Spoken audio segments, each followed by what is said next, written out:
There's no one who saw the debate last night and thinks that President Biden had a great night. I also know that there's no one who can look at the record of the Trump administration and think that Donald Trump had a good presidency. Governor Wes Moore today addressing the highly criticized debate between President Joe Biden and Donald Trump. Thank you for joining us this evening. I'm Mackenzie Frost in for Kai. And I'm Maxine Stryker. The remarks come as the governor unveils new plans for the Baltimore Red Line. Resurrecting the Red Line project has been a priority for Governor Moore's administration since he took office last January. But there are growing concerns over the unknown price tag.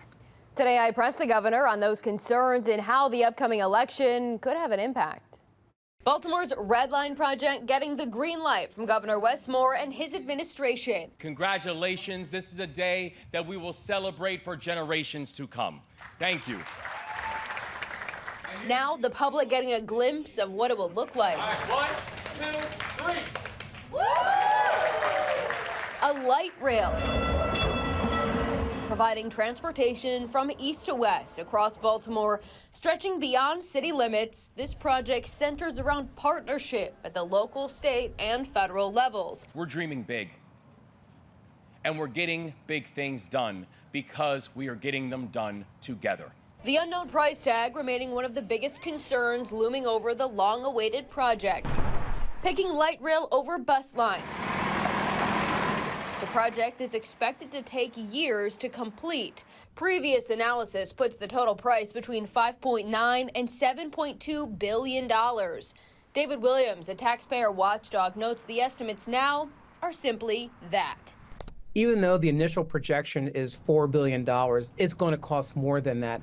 Every infrastructure project, every construction project always goes over budget. So this is going to cost Maryland taxpayers and federal taxpayers a lot of money. And it's money Maryland doesn't have. The governor pressed on if this project will mean higher taxes for Marylanders, especially with a roughly $3 billion transportation budget shortfall. That, in our first 2 years of our administration, we've been able to show that fiscal responsibility does matter to us. Governor Moore promising to protect your pocketbook, but to complete the Red Line, the governor looking to Washington for help. Elections have consequences on the national level, too. And when you see us out campaigning to make sure that we can get 4 more years of a Biden-Harris administration, when you see us out here campaigning to ensure and make sure that we have an administration in Washington that understands the importance of transportation, we are confident that in partnership with the federal government that we're going to be able to get the project done. Given the swirling concern over President Joe Biden's dismal debate performance, Governor Moore, do you believe that you will have that partner in the White House after November, after the country saw what happened last night? Yeah, I do. I think we are going to have a partner in President Biden. I think we're going to have another 4 years of President Biden and Vice President Harris, and I'm looking forward to it. Do you believe the president is capable of serving 4 more years? I think the president is absolutely capable of serving 4 more years. The Red Line project rooted in politics, a project former Governor Larry Hogan once canceled.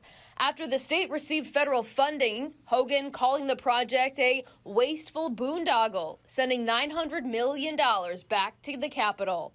As Hogan sets his own sights on sitting in Washington, running for the U.S. Senate, his campaign out with this statement, warning of the impact on Maryland's bank account, saying, quote, with the transportation budget facing bankruptcy, today's announcement also puts at risk priority projects across the state. Meanwhile, Governor Moore looking to tie infrastructure funding to the upcoming election. Moore serving as a campaign surrogate for the Biden ticket, heading to Wisconsin this weekend, now making it clear. I know there's a lot of talk today around debate performance. There's a lot of time between now and November. I also think it's really important that people focus on presidential performance. When the initial plan was first coming out, the state was between using buses and light rail. David Williams says buses are a cheaper and more flexible option compared to a new light rail line. A cost analysis shows the cost of the Red Line at $3 billion could fund more than 10,000 new transit buses for the Baltimore region. Crunching the numbers further, $3 billion could also buy more than 66,000 brand new cars worth $45,000 each. Data from the Maryland Transportation Authority shows public transportation ridership has been on the decline for more than a decade. Annual light rail ridership, shown here in orange, has gone down more than 50% since 2007. I'm Mary Bubala. Thank you for watching. Here's another video for you to watch. Also take some time to subscribe to our YouTube channel.